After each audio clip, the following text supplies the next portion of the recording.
Mesdames, Messieurs, bonjour et bienvenue dans ce 13h au Bénin. Voici le sommaire. Le groupe de la Banque africaine de développement au contact des organisations de la société civile du Bénin. C'est à travers une journée portes ouvertes ce mardi à Parakou, une première dans l'histoire de cette institution financière depuis sa création en 1964 et qui a permis de jeter les bases d'une collaboration fructueuse entre les deux parties. Ensuite, séance de vulgarisation de la politique de sécurité des systèmes d'information de l'État. L'activité est organisée par l'Agence des systèmes d'information et du numérique. Elle a regroupé des responsables des systèmes d'information, des mairies de Zou et des collines, ainsi que des préfectures des deux départements, de même que bien d'autres cadres.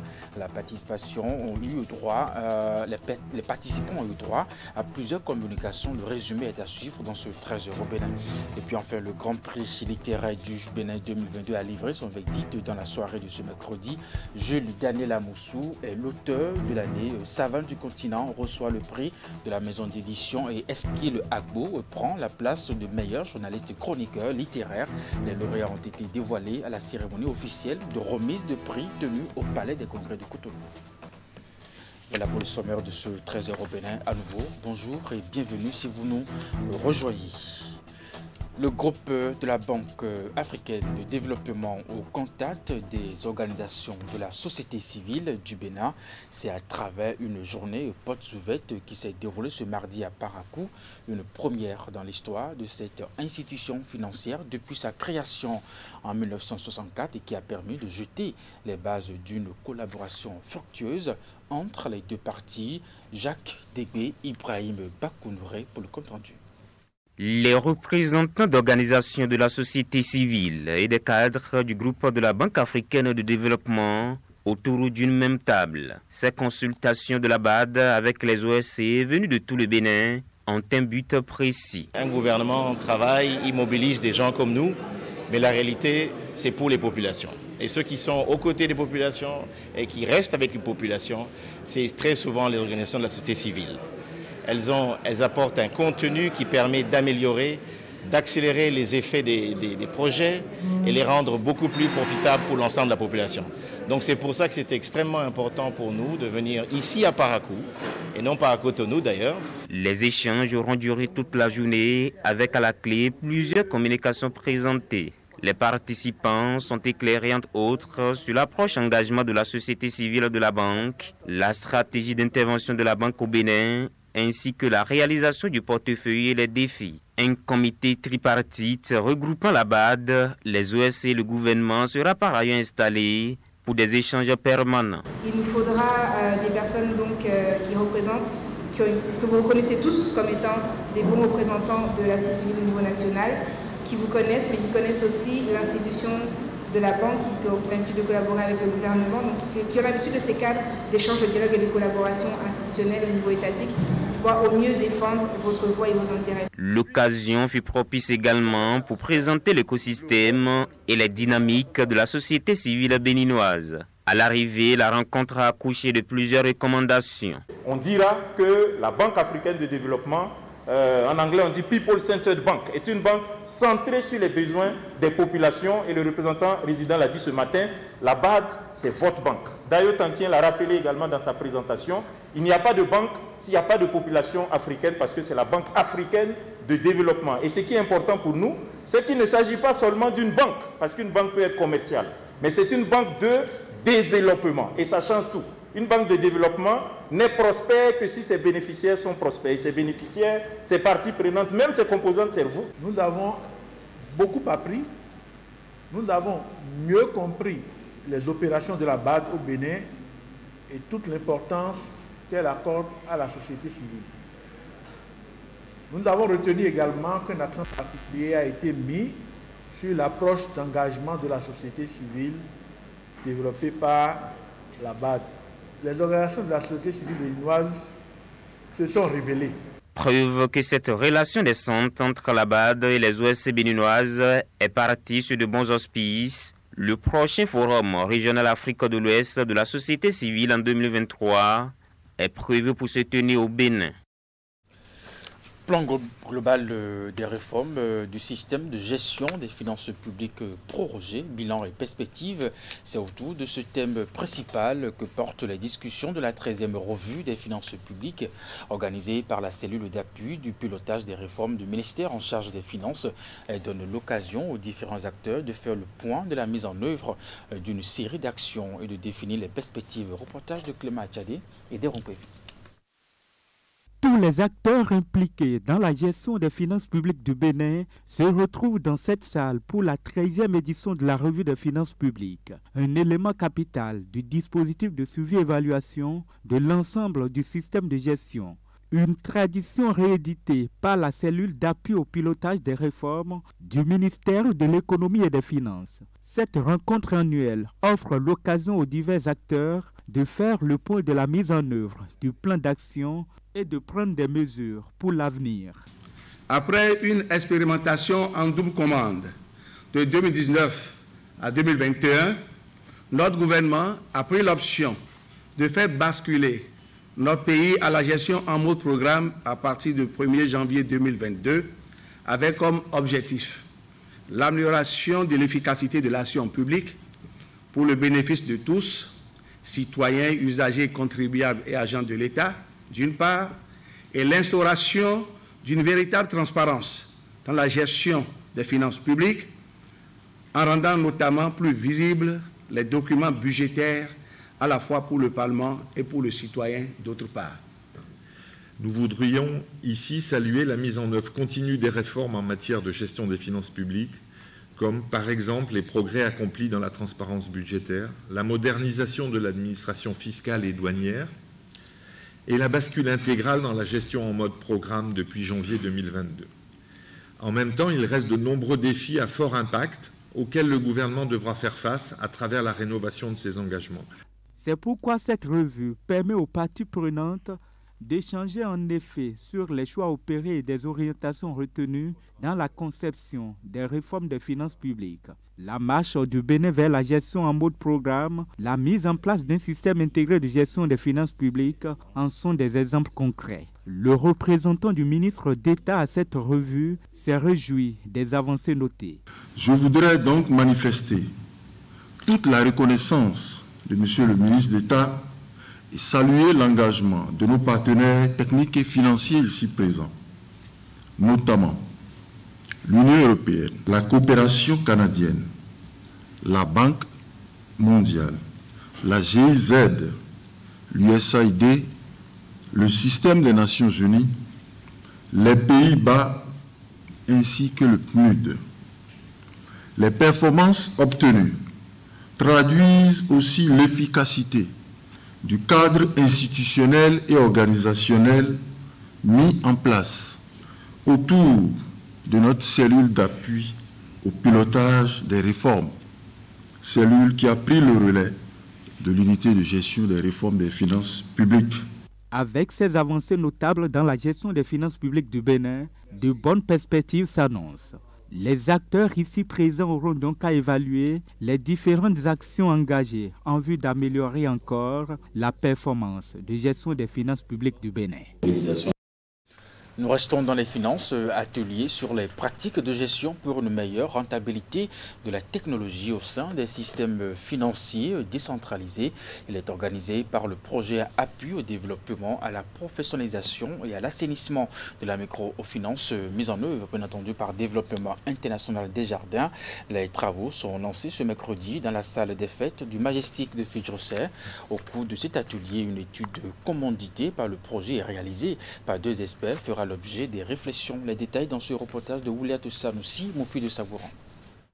Les acteurs à divers niveaux des systèmes financiers décentralisés, SFD, sont ici à un atelier de partage d'expériences sur la rentabilité de la technologie dans les SFD. La réunion est organisée par le projet ADAPAMI, entendé appui au développement, à la professionnalisation et à l'assainissement de la microfinance, mise en œuvre par Développement International Desjardins, DID. Cet atelier sera sans doute le dernier de toute la série réalisée dans le cadre de notre intervention dans le domaine de la technologie et représente pour ADAPAMI une occasion de se questionner par rapport à certains défis identifiés et liés au virage technologique amorcé par les SFD depuis quelques années. Aussi, nous organisons cet atelier, pas uniquement parce que nous avons appuyé nos partenaires SFD en technologie, mais aussi et surtout, dans cet exercice-là, nous nous sommes rendus compte que de nombreux défis liés à la gestion et à la gouvernance technologique des SFD se posent. Au cours de l'atelier, il est donc question d'apprécier les résultats de l'étude commanditée par le projet ADAPAMI et réalisée par 2 experts concernant le lien entre la rentabilité des SFD et les investissements qui sont réalisés en matière technologique. Que ce soit l'offre de services concernant le mobile banking ou le e-wallet, pour ne citer que ceux-là, il y a un investissement à réaliser par les institutions financières en général et les SFD en particulier. Mais avant de se lancer dans ce processus, combien sont les SFD qui s'asseyent pour réfléchir à la démarche, à la méthodologie à observer afin de pouvoir faire des investissements judicieux qui ne vont pas empiéter sur la rentabilité des institutions financières. Occasion pour le représentant de l'association professionnelle des SFD de remercier et de saluer les efforts du projet ADAPAMI pour tout ce qui est fait en matière d'accompagnement sur le plan technique et technologique des SFD partenaires. Pour ce qui concerne le consortium Alafia, qui naturellement va se saisir des résultats de cette mini-étude, il s'agira pour nous de vulgariser donc ces résultats à l'ensemble des SFD afin que de plus en plus les institutions ne naviguent pas à vue en matière d'investissement à réaliser sur le plan technique et technologique pour pouvoir élargir leur portée et réaliser ainsi leur mission. Leur souhait est que cet atelier technique sur la rentabilité de la technologie dans les SFD soit une occasion d'échange sincère entre professionnels, ce qui permettra d'identifier les pistes de solutions à la persistante problématique de la rentabilisation des opérations des SFD sur la contrainte des exigences en lien avec les investissements dans la technologie. Je vous l'annonçais en titre, séance de vulgarisation de la politique de sécurité des systèmes d'information de l'État. L'activité est organisée par l'Agence des systèmes d'information et du numérique. Elle a regroupé les responsables des systèmes d'information des mairies du Zouf et des collines ainsi que des préfectures des 2 départements. De même que bien d'autres cadres, les participants ont eu droit à plusieurs communications. La rencontre a eu lieu à la salle de conférence de la gare routière de Boïkan. Les détails dans ce reportage.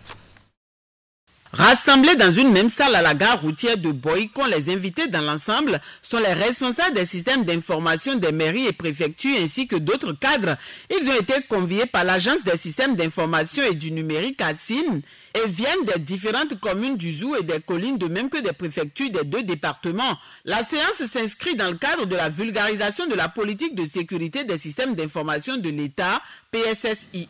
Je voudrais d'entrée vous remercier pour votre présence effective à cet atelier dont l'importance et la pertinence ne sont plus à démontrer. Cela dénote de votre attachement, plus précisément de l'intérêt que vous accordez à cet atelier. Je voudrais également remercier le ministre de la décentralisation et de la gouvernance locale pour avoir organisé à votre intention cet atelier qui vous permettra au cours de la journée d'avoir les outils nécessaires vous permettant de jouer efficacement le rôle qui est le vôtre dans vos différentes structures. Comme à l'OCOSA précédemment, l'assistance a eu droit à plusieurs communications portant sur le document adopté en octobre 2021 et qui recueille les exigences techniques et organisationnelles pour une politique de sécurité des systèmes d'information dans les structures étatiques.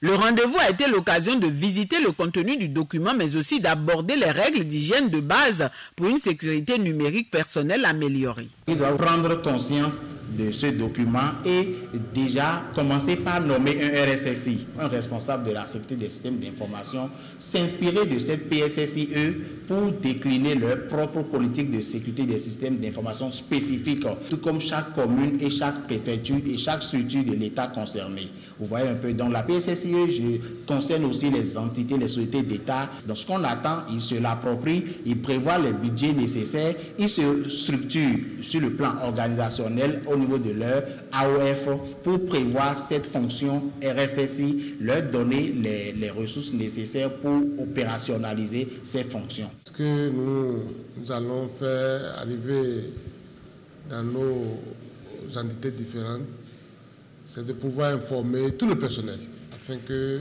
nous puissions savoir l'utilité de pouvoir sécuriser ce système d'information. Nous mettrons en place également aussi le dispositif nécessaire qu'il faut. Suffisamment renseignés désormais, les participants à la séance sont appelés à mettre en pratique les notions et informations reçues en vue de protéger les systèmes d'information des services auxquels ils appartiennent. Après Boïcon, la délégation de la CIN a prévu mettre prochainement le cap sur Parakou pour le même exercice. La Commission nationale des bourses et aides universitaires tient depuis ce mardi la première session au titre de la rentrée 2022-2023. Les travaux d'ouverture ont eu lieu ce jeudi en présence du ministre de l'Enseignement supérieur de la Recherche scientifique. Reportage. C'est une rencontre importante pour l'attribution des allocations universitaires et les bourses de coopération aux étudiants au titre de l'année 2022-2023. La première session de la Commission nationale des bourses et aides universitaires, CNA-BAU, s'ouvre avec plusieurs dossiers à étudier. Pour cette rentrée, 1596 demandes sont déjà enregistrées. Je vous rassure que les différentes actions que nous avons menées au préalable ont déjà commencé par donner leurs fruits. À savoir que la rentrée universitaire a été lancée pour que le calendrier universitaire soit respecté. Le non-respect du calendrier universitaire est un gros frein à vos travaux. La direction des bourses et aides universitaires a lancé également comme une activité innovante au titre de cette année la rentrée sociale. C'est parti pour 4 jours de travaux de la commission interministérielle et la tâche s'annonce encore plus corsée que l'année écoulée. Nous avons tout le temps préparé les dossiers. Au titre de cette année, 12 sessions ont eu lieu et plusieurs dossiers, près de 34 000 dossiers ont été traités. C'est à l'actif de cette commission. Mais je peux vous dire, grâce à leur travail, nous avons pu payer à temps, à bonne date, les bourses et aides universitaires. Si le bilan de l'année précédente est assez concluant, il n'en demeure pas moins que des difficultés ont aussi été enregistrées. Dans sa présentation, la Commission a émis des recommandations pour améliorer davantage ses performances, lesquelles ont déjà comblé les responsables étudiants représentés à l'ouverture de la première session. Et je voudrais, au nom de tous les étudiants du Bénin, vous remercier et remercier l'équipe pour ce travail impeccable qu'ils abattent afin que la dynamique que vous impulsez puisse toujours donner ce que nous attendons. Les représentants des étudiants ont formulé des doléances afin que tous leurs camarades soient pris en compte. Dans la même perspective, des mesures sont annoncées pour contribuer davantage à atteindre les objectifs. Dans la suite de ce Trésor au Bénin, première audience publique de reddition des comptes de l'année 2022 dans la commune de Dangbo, un rendez-vous d'expression de la décentralisation et le lieu par excellence de la participation des citoyens à la gestion des affaires publiques. Les assises ont permis aux différents acteurs de faire le point global des actions menées dans le secteur de l'agriculture. Voici les images. Toutes les forces vives de la commune de Dangbo se sont mobilisées derrière leur maire pour tenir cette première audience publique de reddition des comptes de l'année 2022. Un exercice qui témoigne de la bonne gouvernance locale au niveau de la commune de Dangbo. Le thème retenu est assez évocateur au regard des potentialités de la commune. Elle porte sur le secteur de l'agriculture. En effet, nous ne le dirons jamais assez. La commune de Dangbo est la porte d'entrée de la vallée de l'Ouémé, la deuxième la plus riche au monde. À ce titre, l'agriculture est la principale activité économique pratiquée dans la commune et elle occupe plus de 56% de la population active. soit 56 948 personnes réparties en 10 369 ménages selon le recensement général de la population et de l'habitat 4 de 2013 et constitue 87% des revenus des ménages. Par cette audience publique de reddition des comptes, le maire de Dango respecte ainsi les dispositions légales portant code de l'administration territoriale en République du Bénin. Pour l'organisation de la présente audience, la mairie a bénéficié de l'appui du projet Participe au DEL, mise en œuvre par le réseau Social Watch, financé principalement par l'ambassade du Royaume des Pays-Bas. Je voudrais donc à cet instant exprimer les remerciements du conseil communal et des populations de Dango à l'endroit de Social Watch pour son appui et à la tenue de la présente audience publique, mais aussi et surtout au gouvernement du président Patrice Talon pour la volonté politique affichée de faire de la vallée un grenier agricole à travers les différents projets et programmes tels que le Payavo, le PADMA, ACMA et bien d'autres.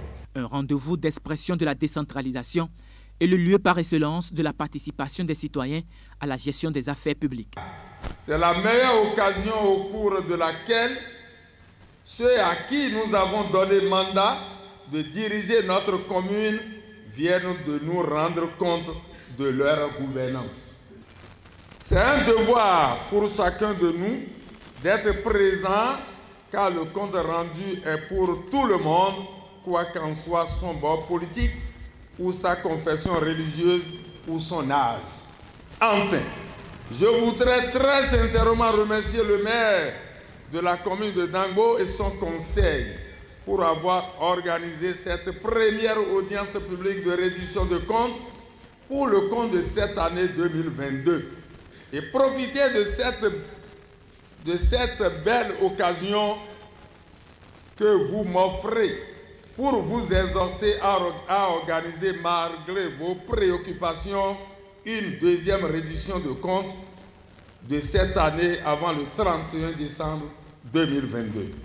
Les assises ont permis aux différents acteurs de faire le point global des actions menées dans le secteur de l'agriculture.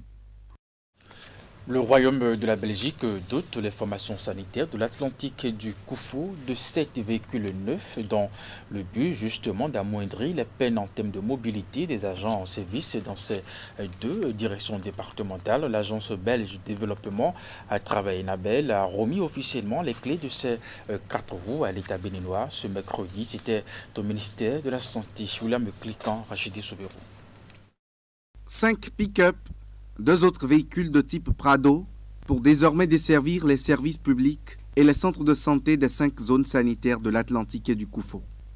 Ce don de moyens roulants résout un problème épineux de mobilité dans ces 2 directions départementales de la santé. C'est le Royaume de la Belgique qui gratifie la République du Bénin de ces matériels. Ces véhicules ont été acquis pour un montant total de 192 000 €, soit 126 millions de francs CFA.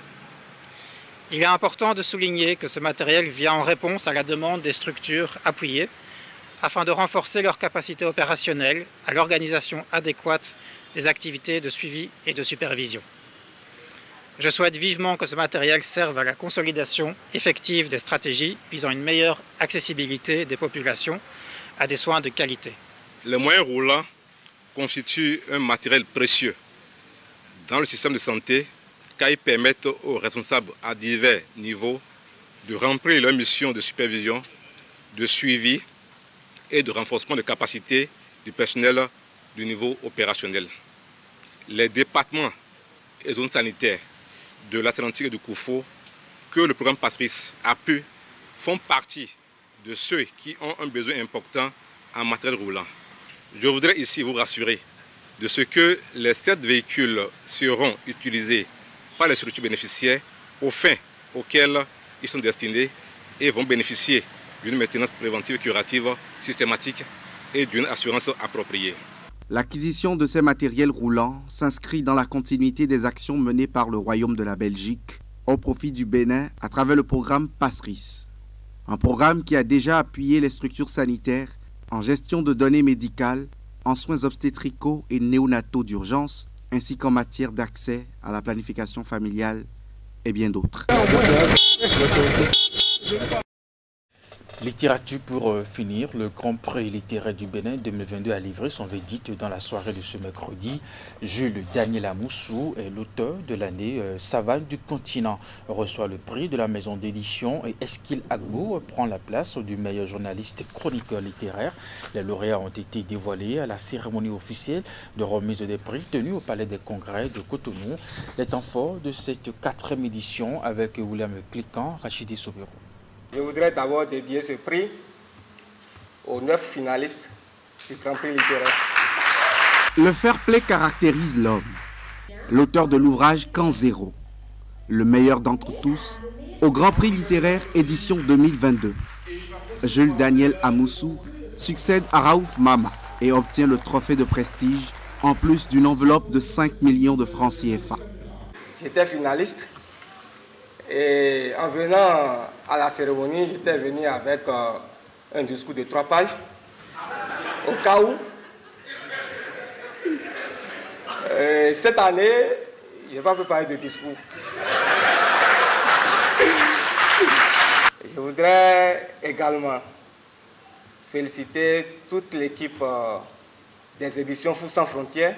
Même si le Grand Prix littéraire est la grosse attraction de la soirée, les 2 autres distinctions introduites depuis la 3e édition ont été rééditées cette année aussi. La maison d'édition Savane du continent vient en tête des finalistes dans cette catégorie. Elle repart avec un chèque de 3 millions de francs. Après Tanguy Agoï de Canal 3 l'an dernier, c'est Eskil Agbo de Radio Bénin Livre, représenté à cette cérémonie, qui reçoit le 1 million de francs et le trophée de meilleur journaliste chroniqueur littéraire. Cette fête nationale du livre béninois consacre les plumes les plus affinées chaque année et les autres acteurs majeurs autour de la réussite et de la promotion des œuvres. L'édition de cette année 2022 est la 4e qu'organise la Direction du Livre et des Arts. Mes remerciements s'adressent aussi à l'ensemble des acteurs de la chaîne du livre, écrivains, éditeurs, libraires, journalistes, chroniqueurs et amoureux du livre et de la culture pour leur engagement à faire de tous les rendez-vous littéraires nationaux des moments féeriques de partage d'émotions. Une innovation intervient dès la prochaine édition. Le Grand Prix littéraire sera connu avant le Salon du Livre. Pour 2023, comme si je savais que M. Mama allait évidemment s'exprimer sur le sujet, pour 2023, disais-je, le Grand Prix littéraire sera connu avant l'organisation du Salon national du livre. Cet aménagement du calendrier permettra à l'œuvre primée de faire l'objet d'une promotion conséquente et d'être célébrée à l'occasion de ce rendez-vous. Les distinctions du Grand Prix littéraire s'attribuent dans les différentes catégories après un travail minutieux d'un comité de présélection et ensuite d'un jury. Mesdames et messieurs, c'est la fin de ce 13 Euro Bénin. Merci de l'avoir suivi, de votre fidélité également. Le programme se poursuit sur Canal 3 Bénin à 16h. Votre bulletin d'information, 19h30, la grande édition de la soirée. Jusque-là, portez-vous bien et à très bientôt.